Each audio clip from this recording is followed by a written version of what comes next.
Tran, and I'm a quality engineer here at SpaceX.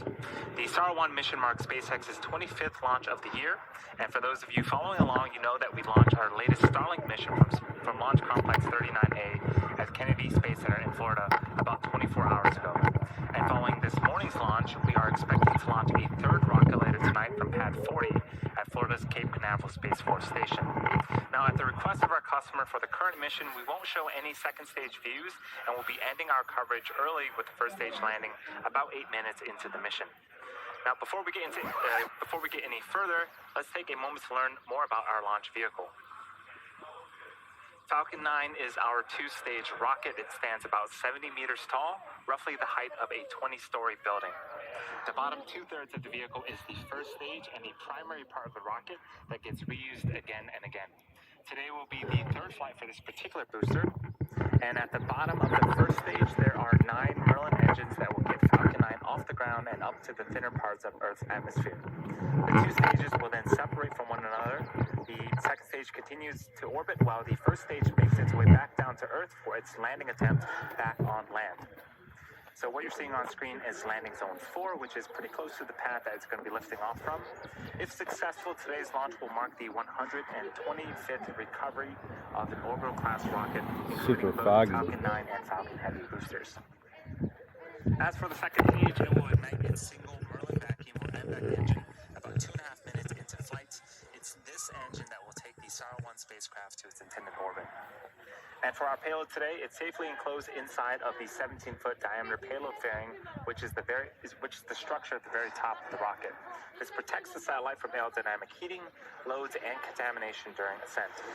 Once we reach the vacuum of space, we will then jettison the fairing halves while the second stage continues to orbit. Our payload today, the Star 1 satellite, was designed and built by Airbus. Upon its completion, the 4-ton satellite was transported from Germany to our launch site in Vandenberg, California.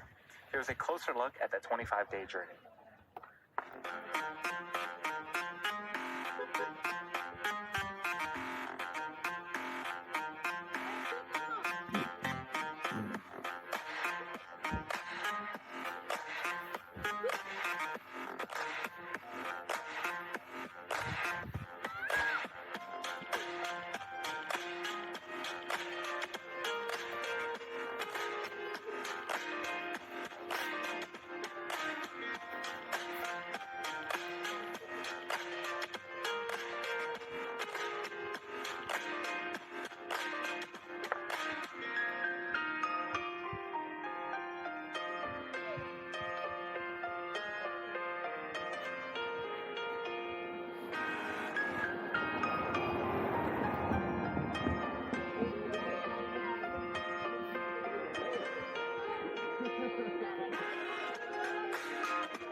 And after that long journey, the SAR-1 satellite is now safely integrated at the top of Falcon 9.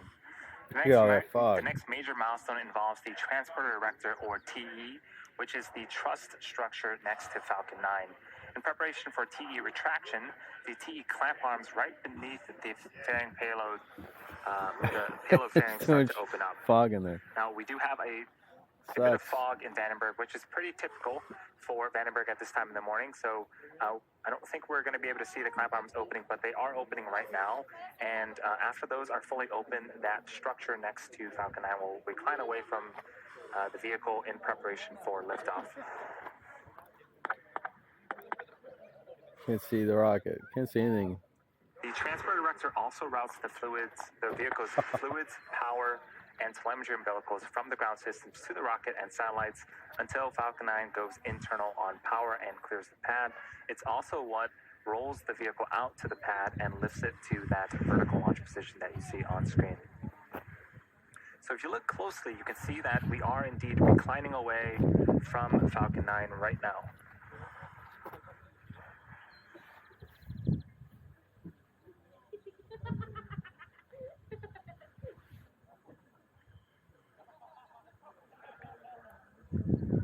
We're just over T-minus 3 minutes and counting. All systems so far are go for an on-time liftoff.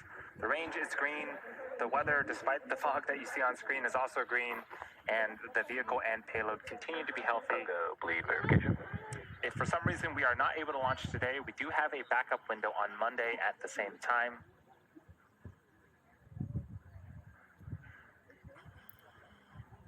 And as the clock continues to tick down, it's also worth noting once again that at the request of our customer, we'll be ending the webcast after the first stage landing attempt about 8 minutes into the mission.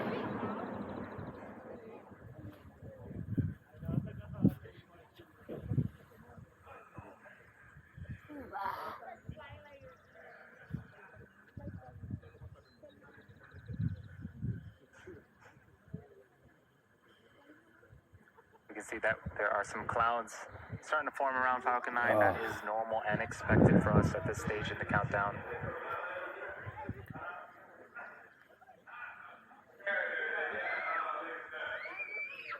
Today's launch is the second of our triple header. We do have another launch about 14 hours from now. But this time, that one's going to be on the East Coast out of Florida. Complete.